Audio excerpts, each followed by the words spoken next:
নিকুচি করছে সংসারের, অফিস থেকে ফিরারে এক কাপ চা পামু তাও পাওয়া যায় না। শেষবারের মতো জিগাইতেছি, এক কাপ চা পাওয়া যামু না? আধ ঘন্টা ধরে তো বলছি 5 মিনিটের মধ্যে দিচ্ছি। বলি দিদির মতো কি কানে তুলো গুঁজে বসে আছো? আরে দূর, চায়ের জন্য আমার মোটেও তাড়া নাই। এই তো 40 মিনিট ধইয়া শীতকার কইরা 5 মিনিটের মধ্যে ঠিক চা পাওয়া যায়। পুরো লোকাল ভিডিওর মতো 3 মাস ধইয়া চটি ঘষিয়া গেলে 6 মাসের মধ্যে ঠিক কাজটা করিয়া নেয়। এই খবরদার, চটি নিয়ে কোনো কথা বলবে না। আমাদের মতো বউদের কাছে ওটা লক্ষ্মীর চটি।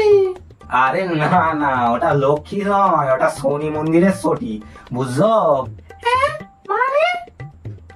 মানে হইল ওই ছটিটি যে মন্দিরে থাইকা তোমাদের ম্যানুপুলেট করতেছে, সেই মন্দিরের আশেপাশে যাওয়াও সম্ভব নয়, যাইলেই বড় বিপদ। তাই এরকম ছটিকে শনির ছটি বলুম না তো কার ছটি বলুম? সব মাথার উপর দিয়া বন্দে ভারতের মতো হুস কইরা বেরিয়ে গেল, তাই না? তোমাদেরও সব বাবা ইংরেজি ভাষা আমি বুঝি না। ইংরেজি নয়, ইংরাজি বলো, ইংরাজি। ওই হলো ওই হ্যালোসুলেট নয়, ম্যানুপুলেট। পড়াশোনায় অষ্টরম্বা হইলে যা হয় আর কি। পড়াশোনা কি কিছুই করুন না তুমি? বেশি ফটর করো না। আমার বন্ধুদের মধ্যে আমি পড়াশোনায় সব থেকে ভালো ছিলাম।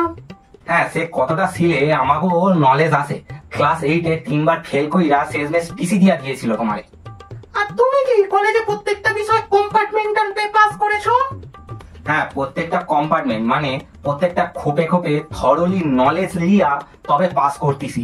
একেবারে পাস করলে এত এক্সপিরিয়েন্স হইতো না। আর বন্ধুরা, ভিডিওটির পরের পার্ট দেখবার জন্য চ্যানেলটি অবশ্যই সাবস্ক্রাইব করিয়া লইবা কিন্তু, ঠিক আছে?